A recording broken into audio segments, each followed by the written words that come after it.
दोस्तों, जैसे कि आप जानते हैं, पाकिस्तान इंटरनेशनल एयरलाइन को प्राइवेटाइज कर दिया गया है और आरिफ हबीब ग्रुप ने इसको 135 अरब रुपए के एवज इसके 75% शेयर्स खरीद लिए हैं। प्राइवेटाइजेशन यानी सरकारी इदारों को प्राइवेट सेक्टर के हवाले करना, ये एक ऐसा लफ्ज़ है जो हम अक्सर सुनते हैं। कुछ लोग इसे मुल्क की तरक्की का जरिया समझते हैं, जबकि दूसरे इसे आम आदमी के लिए खतरा। सवाल ये है, क्या प्राइवेटाइजेशन वाकई एक मैजिक बुलेट है जो डूबती हुई इकोनॉमीज को बचा सकती है? क्या सरकारी एसेट्स को बेचकर मुल्क की तरक्की की है हमेशा, या फिर वो और बड़ी मुसीबत में फंस गए हैं? आज हम दुनिया भर से ऐसी ही मिसालें देखेंगे जिन्होंने प्राइवेटाइजेशन की पूरी तस्वीर बदल दी। हम सफर करेंगे 1980 के ब्रिटेन से आज के इंडिया तक, और फिर बात करेंगे पाकिस्तान के सबसे बड़े सवाल पर, पाकिस्तान इंटरनेशनल एयरलाइंस की प्राइवेटाइजेशन। दोस्तों, 1980 में ब्रिटेन को सिक मैन ऑफ यूरोप कहा जाता था। सरकारी इदारे खसारों का घर थे और इकोनॉमी सुस्ती का शिकार थी। फिर आई प्राइम मिनिस्टर मार्गरेट, जिन्होंने एक ऐसा फैसला किया जिसने दुनिया भर की सोच बदल दी। British airway. प्राइवेटाइजेशन से पहले ब्रिटिश एयरवे एक सरकारी एयरलाइन थी जो ब्लॉटेड एयरवेज कहलाती थी। ओवर स्टाफ्ड, इनएफिशिएंट और मुसलसल खसारे में थी। 1987 में इसे प्राइवेटाइज किया गया। नतीजा क्या निकला? इसकी परफॉर्मेंस में बहुत फर्क आया। प्राइवेट मैनेजमेंट ने हजारों एम्प्लॉयज को फारिग किया, रूट्स को अक्लमंदी से मैनेज किया और कस्टमर सर्विस पर फोकस किया।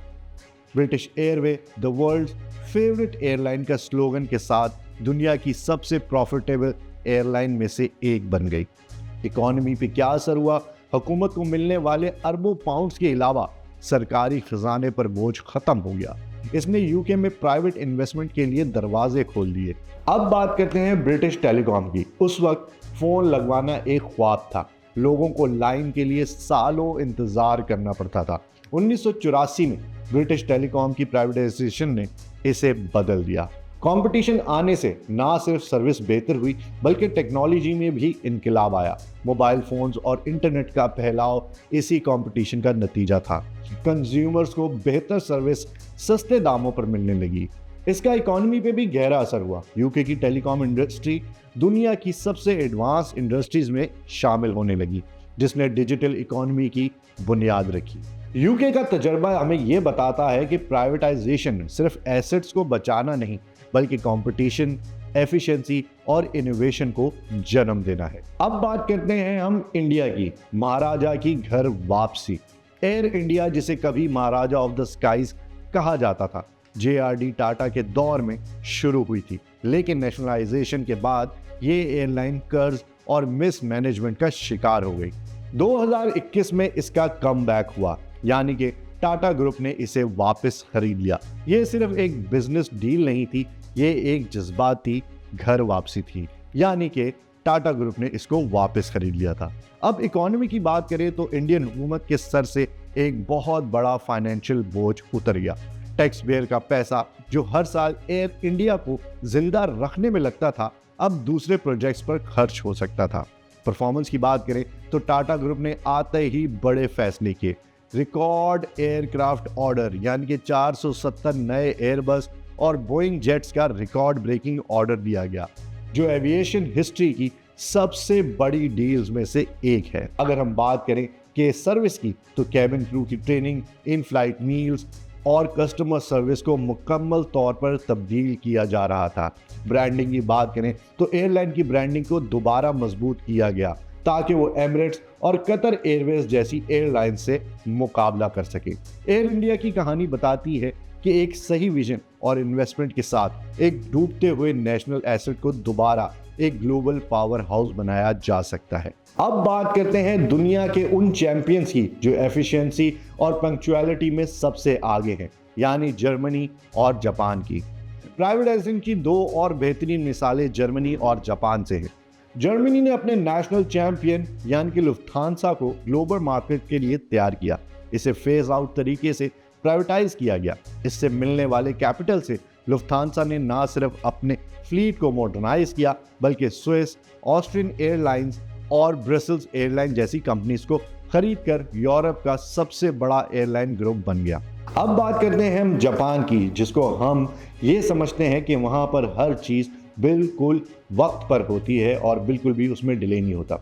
द रेलवे रेवोल्यूशन 1980s में जापान नेशनल रेलवे दुनिया की सबसे मकरूज कंपनी थी। इस पर 280 बिलियन डॉलर्स का कर्ज था। हुकूमत ने इसे एक कंपनी के तौर पर बेचने के बजाय 7 अलग अलग रीजनल कंपनीज में तकसीम कर दिया, जैसे कि JR ईस्ट, JR सेंट्रल वगैरह वगैरह। अब इसकी परफॉर्मेंस की बात करें तो इसने ना सिर्फ कंपटीशन बढ़ा, बल्कि हर कंपनी ने अपने रीजन में सर्विस को बेहतरीन बनाया। आज जापान की शिनकानसेन बुलेट ट्रेन्स अपनी पंक्चुअलिटी और सेफ्टी में दुनिया भर में मिसाल हैं। इन कंपनीज ने रेलवे स्टेशन के गिर्द रियल एस्टेट और शॉपिंग मॉल्स बनाकर अपने बिजनेस को डाइवर्सिफाई भी किया। इन मुल्कों ने साबित किया कि स्ट्रैटेजिक प्राइवेटाइजेशन सिर्फ बोझ कम नहीं करती, बल्कि ग्लोबल स्टैंडर्ड्स सेट करती है। लेकिन क्या प्राइवेटाइजेशन हमेशा कामयाब होती है? बिल्कुल नहीं। लैटिन अमेरिका की मिसाल एक कॉशनरी टेल है। 1990 में ब्राजील, मेक्सिको और अर्जेंटीना जैसे मुल्कों ने IMF और वर्ल्ड बैंक के प्रेशर में बहुत तेजी से प्राइवेटाइजेशन की। इकॉनमी पे असर ये पड़ा कि फॉरेन इन्वेस्टमेंट तो जरूर आई, लेकिन इसके मनफी असरात ज्यादा अहम थे। करप्शन बढ़ गई क्योंकि एसेट्स को ट्रांसपेरेंसी तरीके से नहीं, बल्कि पॉलिटिकल कनेक्शन पर बेचा गया।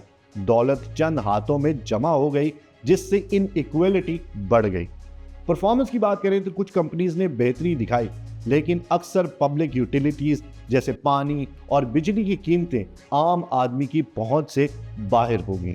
इसके खिलाफ शदीद अवामी बैकलैश हुआ। लैटिन अमेरिका का सबक यह है कि प्राइवेटाइजेशन अगर बगैर प्लानिंग, ट्रांसपेरेंसी और मजबूत रेगुलेशन के बगैर की जाए तो फायदे से ज्यादा नुकसान पहुंचा सकती है।